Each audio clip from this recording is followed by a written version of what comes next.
भी तुम लोगों के जंगल आना था, लेकिन अच्छा किया तुम खुद ही आ गई।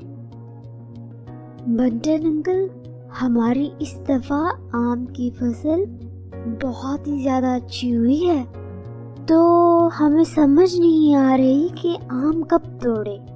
फिर मुझे आपका याद आया कि आपको तो सब पता है, आपको फलों के बारे में बहुत ज्यादा जानकारी होती है, तो मैं आपके पास आ गई हूँ।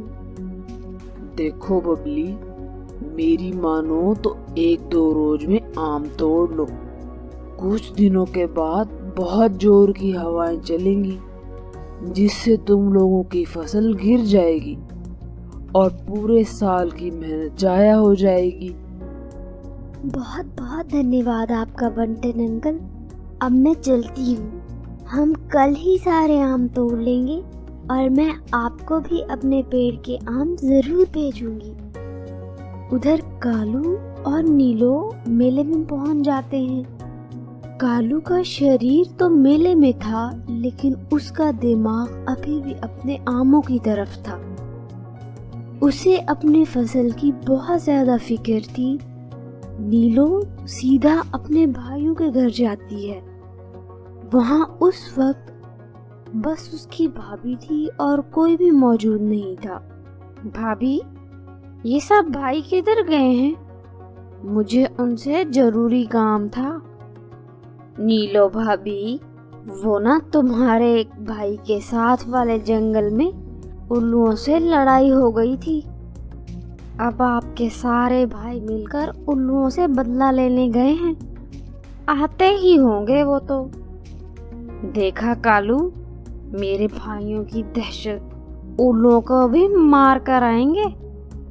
वहाँ आसपास बहुत ही अच्छे अच्छे झूले भी लगे हुए थे। कालू, तुम यहीं रुको, मैं थोड़े से झूले ले लूं। भाई, मेरा तो बहुत मन कर रहा है झूले लेने का। नीलो बगैर किसी फिक्र के झूले में बैठकर झूले लेना शुरू कर देती है और इधर कालू को बस सिर्फ अपने आमों की फिक्र सताए जा रही थी। बंटी और बबली उड़कर वापस आ जाते हैं। बंटी के बाबा बंटन अंकल कह रहे थे कि हमें 1-2 रोज में आम तोड़ लेने चाहिए, क्योंकि कुछ दिनों में आंधियां आएंगी जिससे सारी फसल गिर जाएगी। इसीलिए हमें उससे पहले ही आम तोड़ने होंगे। और यूं बबली और बंटी और बबलू पूरा दिन मेहनत करके सारे आम तोड़ लेते हैं। वो बहुत ज्यादा खुश थे।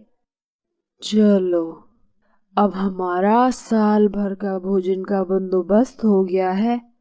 अब हम इनको संभाल कर रखेंगे और बाकी के बेच देंगे। जी, और मैं ऐसा करती हूँ कि कुछ आम बुलबुल और कबूतर को दे आती हूँ। उनकी इस बार आम की फसल नहीं थी ना, इस तरह वो भी आम खा लेंगे। वैसे भी खुशियाँ तो बांटने से बढ़ती हैं ना। जाओ बंटी बेटा, अपने कबूतर अंकल को आम दे आओ। ओके मामा, मैं अभी जाता हूँ। बंटी वहां से सबको आम देने के लिए चला जाता है और वहां नीलो पूरा दिन जंगल में सैर सपाटे करती फिरती है। बस नीलो,